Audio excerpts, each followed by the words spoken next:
Here's a Zenith Royal 59 from around 1965 or so. Unfortunately, a lot of the quality had gone out of Zenith's radios by then, at least their smaller ones. It's an 8 transistor set, although the performance is no better than a typical 6 transistor set from a few years earlier. And the sound quality is definitely worse, even with the replaced caps. It also picks up interference like nobody's business.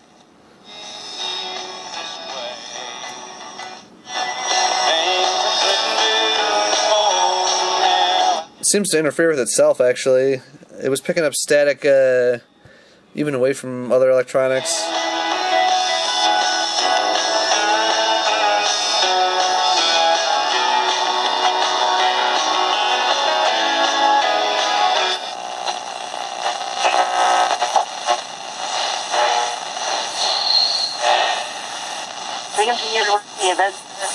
Lots of places to park and all at night, and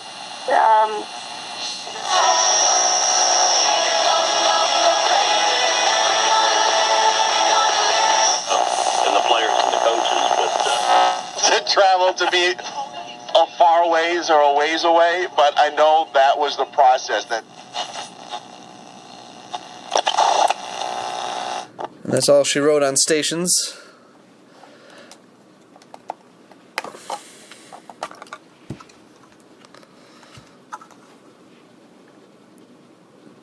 It's an 8 transistor set in the usual way. The way that avoids having an RF stage. It's got a separate oscillator and converter. And despite the fact that it was really totally unnecessary by the mid-1960s, it's got a first audio and then a driver. Only with the very early transistors that had low gain did you need 2 separate audio stage transistors. Just going right from the second IF to the drivers is what most transistor radios do. It seems to be good enough. It's a model R59W, serial number 878492, with the 8MT52Z8 chassis.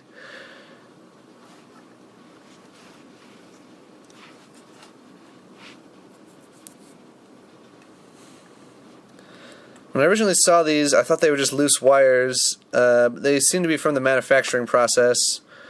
Several other Zenith radios from that time period have 2 loose blue wires like this. I'm guessing they were test points during assembly. You'll notice it does say printed in the USA, but it doesn't say made in USA on the back. It may have contained too many foreign parts to be considered made in USA. I don't think any of these parts are American, actually.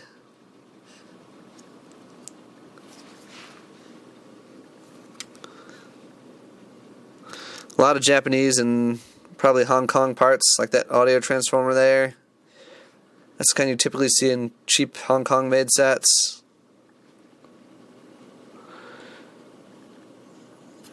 I don't even really see a marking on the transistors as to who made them.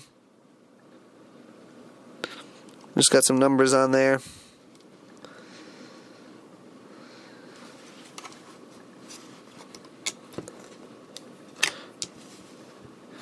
Zenith was still sticking with their design model of having them powered by 2 AA's, which, as the back says, did save you money, because 9-volt batteries were and are quite a bit more expensive than AA's.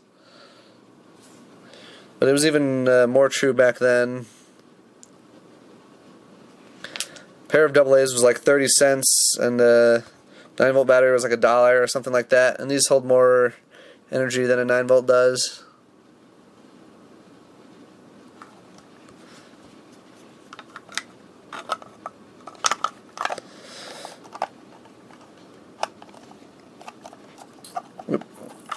You gotta lock the top in first, then snap the bottom in.